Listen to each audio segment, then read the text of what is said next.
ये है अफगानिस्तान, जो कि बहुत जल्द पूरी दुनिया को हैरान करने वाला है। किसी ने सोचा भी नहीं था कि बरसों से गरीबी, भूख और वॉर में घिरा हुआ अफगानिस्तान ऐसा कुछ अचीव कर सकता है। अफगानिस्तान दुनिया की सबसे बड़ी आर्टिफिशियल नहर बना रहा है, जो अफगानिस्तान की तकदीर बदल देगी। 285 किलोमीटर लंबी और 500 फीट चौड़ी इस नहर का नाम है कौश टेपा कैनाल। इस नहर को बनाने के लिए अफगान गवर्नमेंट ने किसी से कोई एड, कोई इक्विपमेंट या कोई इंजीनियर्स नहीं दिए। और आज जब आप ये वीडियो देख रहे हैं तो करीबन 100 किलोमीटर तक इस नहर की खुदाई भी हो चुकी है। लेकिन अफगानिस्तान को आखिर इतनी लंबी नहर बनाने की जरूरत क्या पड़ी, और एक्सपर्ट्स ये क्यों कह रहे हैं कि ये प्रोजेक्ट अफगानिस्तान को इकोनॉमिकली ट्रांसफॉर्म कर देगा? आइए जानते हैं इन सब सवालों के जवाब। सच ये है कि इस वीडियो में सबसे पहले हम अफगानिस्तान की ज्योग्राफी को समझते हैं। अफगानिस्तान एक मुकम्मल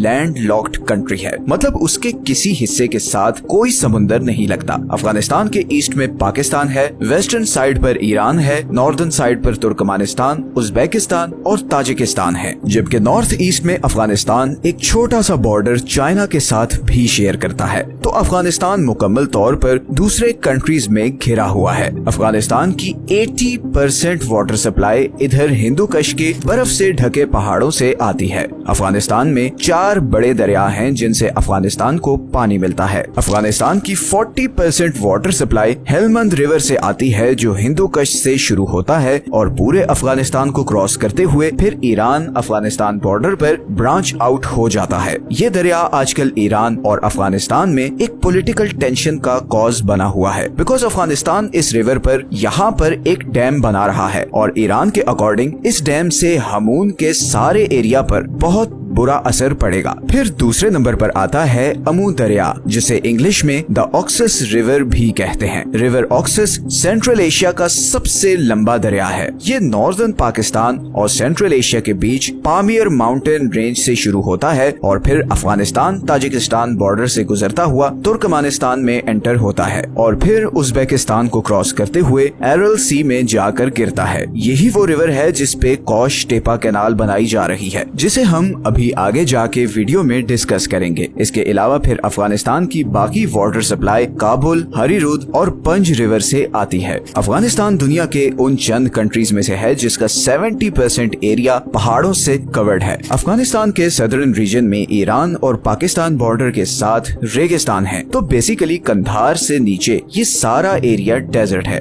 अब अगर लोगों की बात करें तो अफगानिस्तान में बहुत ज्यादा एथनिक डिविजन्स हैं। अफगानिस्तान की टोटल पॉपुलेशन का 42% पश्तून्स हैं, 27% ताजिक हैं, 9% हजारा और 9% ही उज्बेक हैं और फिर बाकी अहमक, तुर्कमानी और बलोच वगैरह हैं। अगर हम हिस्टोरिकली देखें तो अफगानिस्तान सेंट्रल और साउथ एशिया का शायद सबसे इम्पोर्टेंट कंट्री है, बिकॉज यहीं से मुगल, तातारी, सूरी, गजनवी, अब्दाली और खिलजीज सब कॉन्टिनेंट में आए। अब अगर वापस अफगानिस्तान के वाटर सिस्टम पर आए तो ये सारे दरिया अफगानिस्तान की वाटर रिक्वायरमेंट पूरी करने के लिए नाकाफी हैं और इसीलिए अफगानिस्तान हमेशा से बहुत सख्त वाटर क्राइसिस का शिकार रहा है। लेकिन अमेरिका अफगान वॉर के बाद तो इसमें बहुत ज्यादा शिद्दत आ चुकी है। असल में अफगानिस्तान के इस सारे नॉर्दर्न रीजन में पानी की बहुत कमी है और इसी कमी को दूर करने के लिए अफगान गवर्नमेंट ने ये हल सोचा कि ऑक्सस रिवर से एक आर्टिफिशियल नहर बनाई जाए जो 285 किलोमीटर पर इस सारे नॉर्दर्न एरिया को पानी सप्लाई करेगी। इस कैनाल की मदद से करीबन 5.5 लाख एकड़ के इस खुश रेगिस्तान को लश ग्रीन खेतों में बदला जाएगा। पानी आने के बाद यहाँ पर गेहूं और दूसरे कई अनाज उगाए जाएंगे, बल्कि अफगान गवर्नमेंट तो ये एक्सपेक्ट कर रही है कि 2028 तक अफगानिस्तान यहाँ पर उगाई गई 50% वीट दूसरे कंट्रीज को एक्सपोर्ट कर रहा होगा। ये प्रोजेक्ट मार्च 2022 में शुरू हुआ। इसकी इनिशियल कंप्लीशन डेट तो 2028 थी, मगर जिस स्पीड से इस पर काम हो रहा है, एक्सपर्ट्स के मुताबिक 2025 में ही ये कैनाल कंप्लीट हो जाएगी। ये प्रोजेक्ट इतनी जबरदस्त प्लानिंग के साथ किया जा रहा है कि बड़े बड़े वेस्टर्न इंजीनियर्स और एक्सपर्ट्स हैरान रह गए हैं। इस प्रोजेक्ट को 3 फेजेस में डिवाइड किया गया है। पहले और दूसरे फेज में इस सारे रूट पर खुदाई की जाएगी और अभी तक 100 किलोमीटर के एरिया पर खुदाई कंप्लीट हो चुकी है। ये खुदाई करने के लिए 200 लोकल कॉन्ट्रैक्टर्स को हायर किया गया है और करीबन 7000 हॉल ट्रक्स एंड एक्सकेवेटर्स से काम लिया जा रहा है और ये सारा प्रोसेस जबरदस्त तरीके से मैनेज हो रहा है। ट्रक्स और एक्सकेवेटर्स लाइन में खड़े होते हैं। एक्सकेवेटर मिट्टी उठाकर ट्रक में डालता है।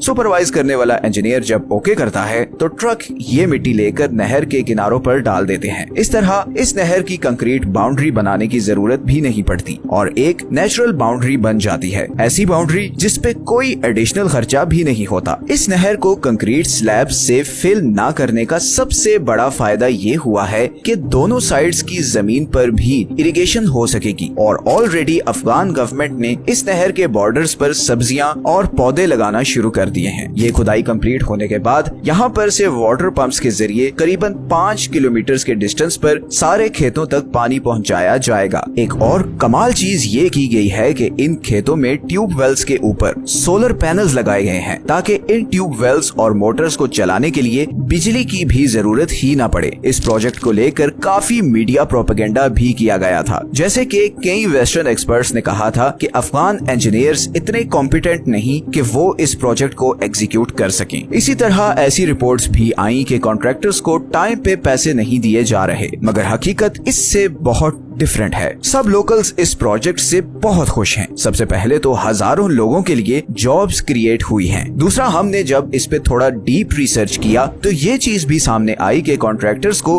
अगर टाइम पे पैसा ना मिलता तो ये प्रोजेक्ट इतनी स्पीड से आगे बढ़ता ही नहीं। इसके अलावा जौजजान, बल्ख और फरियाब प्रोविंस में रहने वाले भी बहुत ज्यादा खुश हैं क्योंकि अब उनके एरिया में पानी आएगा जिसके बाद वो खेती बाड़ी कर सकेंगे, खाना उगा सकेंगे और पैसा कमा सकेंगे। इस प्रोजेक्ट पे अभी तक सिर्फ एक प्रॉब्लम आई है और वो है तुर्कमेनिस्तान और उज्बेकिस्तान का इस रिवर पर क्लेम। इन दोनों कंट्रीज ने इस प्रोजेक्ट पर बहुत से क्वेश्चंस उठाए हैं कि कैसे ये नहर इन दोनों कंट्रीज में इस दरिया से आने वाली वाटर सप्लाई को 50% तक कम कर देगी। अफगान गवर्नमेंट और इन दोनों कंट्रीज में इस इशू पर बातचीत चल रही है। तालिबान इन दोनों कंट्रीज को कन्विंस कर रहे हैं कि अलमाती एग्रीमेंट ऑफ 1992 के अकॉर्डिंग अमू दरिया पर अफगानिस्तान का भी राइट है और अगर तुर्कमेनिस्तान अपने फायदे के लिए इस रिवर पर कराकुम कैनाल बना सकता है तो अफगानिस्तान क्यों नहीं। कराकुम कैनाल दुनिया की सबसे बड़ी नहर है और इसे तुर्कमेनिस्तान ने 1988 में बनाया ताकि ऑक्सस रिवर से पानी लेकर कराकुम डेजर्ट में इरिगेशन की जा सके। इस कैनाल की वजह से तुर्कमेनिस्तान ने इस पूरे रेगिस्तान को सरसब्ज खेतों में तब्दील कर दिया और ऐसा ही कुछ अफगानिस्तान भी करना चाहता है। अब यहाँ पर एक और इंटरेस्टिंग चीज ये भी है कि उज्बेकिस्तान और तुर्कमेनिस्तान अफगानिस्तान के लिए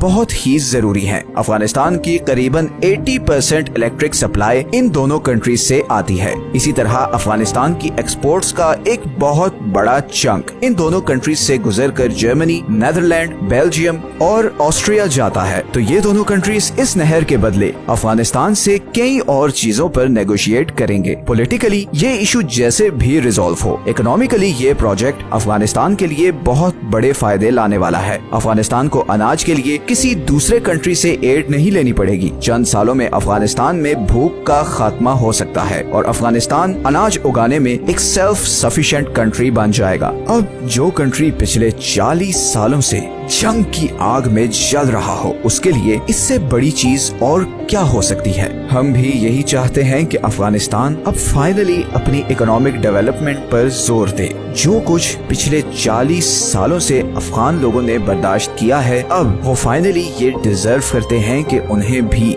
थोड़ा सुख मिले।